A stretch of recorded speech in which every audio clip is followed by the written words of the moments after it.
İslam dinində mələklərə iman gətirmək imanın rükünlərindən biri sayılır.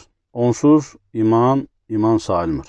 Bunu Uca Allah öz kitabında, habelə onun elçisi də sünnəsində bildirmişdi. Uca Allah buyurur: Peyğəmbər öz Rəbbindən ona nazil edilənə iman gətirdi.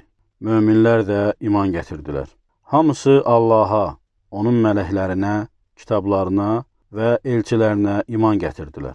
Bu ayədə Uca Allah göstərir ki, mələklərə iman gətirmək, imanın digər rükünləri kimi Allahın Rəsuluna nazil etdiyi, ona və ümmətinə vacib buyurduğu bir məsələdir. Uca Allah başqa bir ayədə buyurur: Yaxşı əməl üzünüzü məşriqə və məğribə tərəf çevirməyiniz deyildir. Lakin yaxşı əməl sahibləri Allaha, axirət gününə, mələklərə, kitablara, peyğəmbərlərə iman gətirən şəxslərdir. Bununla da Uca Allah bu xüsusiyyətlərə iman gətirməyi yaxşı əməl sayaraq, onları salih əməllərin əsaslarından, imanın rükünlərindən olduğunu bildirmişdi. Bunun əksi olaraq Uca Allah bildirmişdi ki, bu rükünlərə küfr edən Allaha küfr etmiş olur. O buyurur: Allahı, onun mələklərini, kitablarını, elçilərini və axirət gününü inkar edən şəxs dərin bir azğınlığa düşmüşdür.